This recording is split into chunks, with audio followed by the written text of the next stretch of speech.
যে বাংলাদেশের ব্যাপারে ভারত কিন্তু চূড়ান্ত একটা সতর্কতা দিল।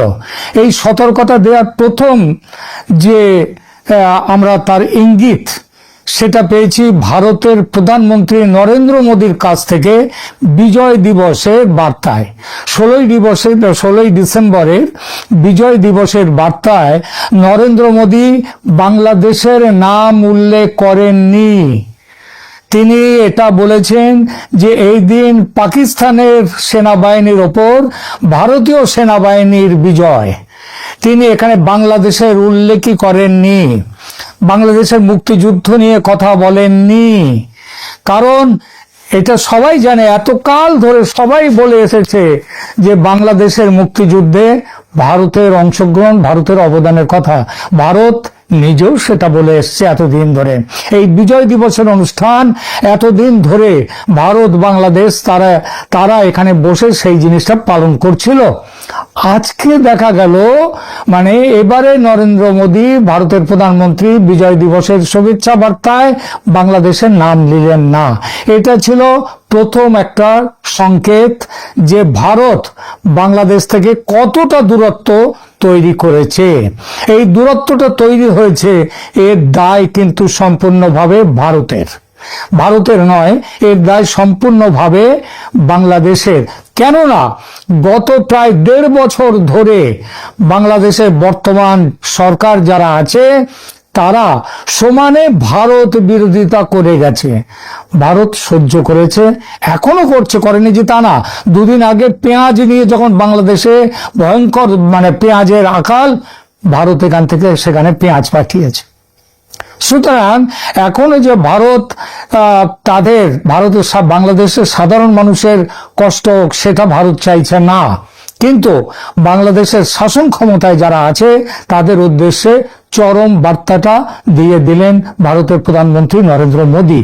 প্রথমত বলেছি 16 ডিসেম্বরের বিজয় দিবসের বার্তায়, এবং দ্বিতীয়ত ঠিক তার পরদিন ভারতের যে ঢাকার হাই কমিশনার যিনি দিল্লিতে আছেন তাকে ডেকে নিয়ে তাকে তলব করে নিল। সেই হাই কমিশনার তিনি বাংলাদেশের মিস্টার রিয়াজ হামিদুল্লাহ, তাকে 17 ডিসেম্বর ভারতের এক্সটার্নাল অ্যাফেয়ার্স মিনিস্ট্রি, পররাষ্ট্র দপ্তর তাকে তলব করলো। তলব করে কি বার্তা দিল সেই বার্তাটা আপনাদেরকে এইবার সেই বিষয়টি নিয়ে আলোচনায় যাচ্ছে।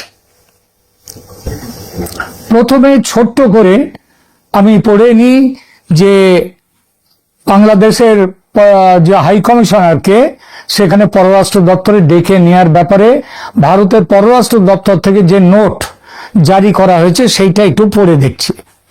ডিসেম্বর 17, 2025, হেডিং হচ্ছে নোটের, Bangladesh high commissioner to India summoned by the ministry of external affairs.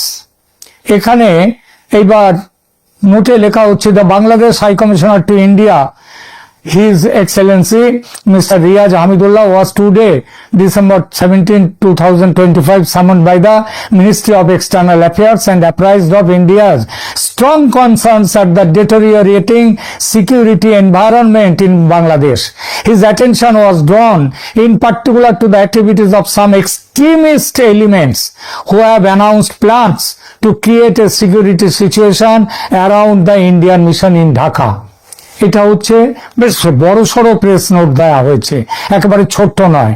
সেখানে প্রথম প্যারাগ্রাফেই বলা হলো, তাকে ডেকে নিয়ে সাবধান করে দেওয়া হয়েছে, তার দৃষ্টি আকর্ষণ করা হয়েছে যে বাংলাদেশের কিছু জঙ্গি এক্সট্রিমিস্ট এলিমেন্টস, এর বাংলা একটাই হয় উগ্রপন্থী জঙ্গি, তারা ভারতের যে হাই কমিশন আছে ঢাকায়, সেই হাই কমিশনের চারদিকে তারা যে সিকিউরিটি প্রবলেম, তারা শান্তি শৃঙ্খলা ভঙ্গ করার যে ব্যাপারটা সেটা করেছে, সেই ব্যাপারটা দৃষ্টি আকর্ষণ করা হয়েছে।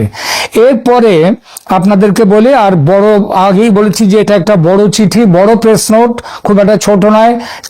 সম্ভবত চারটি তার পরিচ্ছেদ আছে, 4টি প্যারাগ্রাফ আছে। সেখানে বলা হয়েছে, প্রথম প্যারাগ্রাফে বলেই দিলাম যে সেখানে বলা হয়েছে যে প্রথম অনুচ্ছেদে সেখানে বলা হয়েছে যে কিছু চরমপন্থী উপাদানের কার্যক্রমের দিকে, যারা ঢাকায় ভারতীয় মিশনের চারপাশে নিরাপত্তার একটা সংকট সৃষ্টি ঘোষণা দিয়েছে।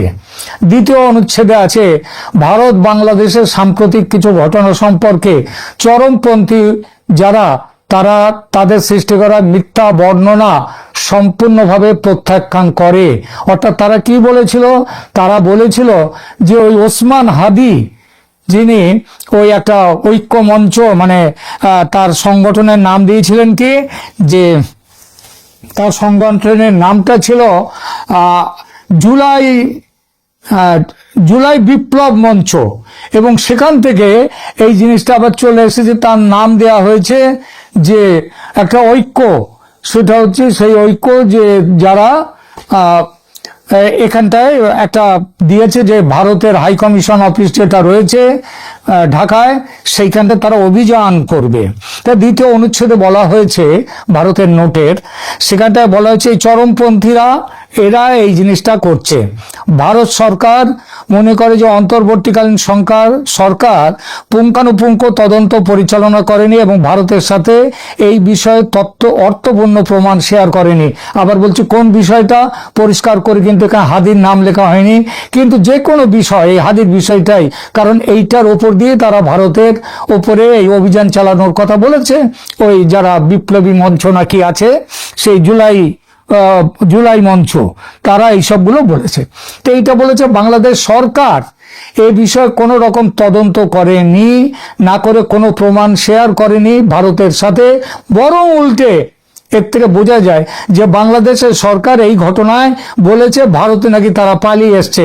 কে পালিয়ে এসছে, কোথায় পালিয়ে এসছে, কিভাবে পালিয়ে এসছে, কবে পালিয়ে এসছে, তার নাম কি, তার কি পরিচয়, সেসব কোনো প্রমাণ বাংলাদেশ না দিয়েই বলে দিয়েছে যে হাদিকে যারা খুন করতে চেয়েছে তারা ভারতে পালিয়ে গেছে। তৃতীয় অনুচ্ছেদে এই প্রেস যে নোট স্টেটমেন্ট, তার তৃতীয় অনুচ্ছেদে বলা হয়েছে, বিবৃতিতে ভারত বাংলাদেশের ঐতিহাসিক সম্পর্ক উল্লেখ করা হয়েছে। দেখবেন আমি এটা পড়ে যাচ্ছি, এটা সেখানে বলা হয়েছে যে বাংলাদেশের জনগণের সাথে ঘনিষ্ঠ এবং বন্ধুত্বপূর্ণ সম্পর্ক রয়েছে, যা মুক্তিযুদ্ধে নিহিত এবং বিভিন্ন উন্নয়ন ও জনসংযোগ উদ্যোগের মাধ্যমে শক্তিশালী।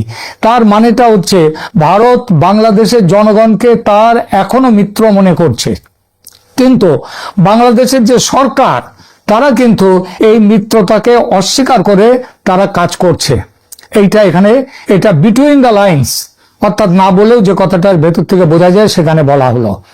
এখানে তৃতীয় অনুচ্ছেদে আরো বলা হয়েছে ভারত বাংলাদেশের শান্তি ও স্থিতিশীলতা চায় এবং স্বাধীন, ন্যায্য, অন্তর্ভুক্তিমূলক এবং বিশ্বাসযোগ্য নির্বাচন শান্তিপূর্ণ পরিবেশে অনুষ্ঠিত হওয়ার জন্য আহ্বান জানাচ্ছে। এই যে কথাটাগুলো বলা হলো, এই কথাটা ভারত নতুন বলেনি, কিন্তু এই কথা বলার সঙ্গে সঙ্গে 17 তারিখ এই নোট দিয়েছে ভারত, এই স্টেটমেন্ট। আর 18 তারিখে বাংলাদেশের পররাষ্ট্র দপ্তরের যিনি উপদেষ্টা তৌহিদ হোসেন, তিনি বলেছেন নির্বাচন নিয়ে আমরা ভারতের এইসব কথা মানতে আমরা শুনতে রাজি নই। তিনি আরো বলেছেন যে ভারত হুমকি দিয়েছে, এই হুমকিকে বাংলাদেশ অগ্রাহ্য করেছে, এটা অগ্রহণযোগ্য তাদের কথাটা, এইটা বলেছে। অর্থাৎ ঠিক জায়গাতে কিন্তু ঘাটা দিয়ে দিয়েছে ভারত। চতুর্থ অনুচ্ছেদে স্টেটমেন্টে বলা হয়েছে ভারত স্পষ্টভাবে প্রত্যাশা করে যে অন্তর্বর্তীকালীন সরকার তার কূটনৈতিক দায়বদ্ধতা অনুযায়ী বাংলাদেশে ভারতীয় মিশন এবং পোস্টগুলির নিরাপত্তা নিশ্চিত করবে। এর মধ্যে দিয়ে অন্তর্বর্তীকালীন সরকার যে এটা নিশ্চিত করছে না, সেই কথাটা বুঝিয়ে দেয়া হলো এবং স্পষ্টভাবে বলে দেয়া হলো ভারত এটা প্রত্যাশা করে যে কূটনৈতিক দায়বদ্ধতা অন্তর্বর্তীকালীন সরকার যেন মেনে চলে। কূটনৈতিক সংকটের প্রেক্ষাপট এবং বিশ্লেষণে এই ঘটনা মূলত 3টি সমন্বিত বিষয়ের ফলাফল। ওই জুলাই বিপ্লব মঞ্চের কার্যক্রম, তারা আবার ঢাকায় জুলাই ঐক্য নামে একটি সংগঠন তৈরি করে ভারতীয় হাই কমিশনের কাছে মিছিলের আয়োজনের ঘোষণা দেয়। এই মিছিলে অংশগ্রহণকারীদের কি দাবি ছিল? শেখ হাসিনা অনেক রকম দাবি তারা করতে পারে, সেটা নিয়ে কথা নয়। তারা দাবি করেছে শেখ হাসিনাকে এবং অন্যদেরকে ফেরত পাঠাতে হবে ইত্যাদি। যে কোনো রাজনৈতিক দল, তাদের এসব দাবি করার অধিকার আছে। ব্যাপারটা এখানে নয়। পুলিশ তারপরে করেছিল কি, কাউকে কি গ্রেপ্তার করেছে? পুলিশ কাউকে কি গ্রেপ্তার করেছে? যারা ভারতের বিরুদ্ধে সমানে এই ধরনের প্রচার করে যাচ্ছে তাদের গ্রেপ্তার করা হয়নি কাউকে। রামপুরা সেতুর কাছে মিছিল বন্ধ করে এবং বিক্ষোভকারীরা একটা পুলিশ ব্যারিকেড অতিক্রম করে আরো এগিয়ে যায়, তারপর তারা আরো একটু শক্তিশালী পুলিশ ব্যারিকেডে ব্লকেডে আটকে যায়।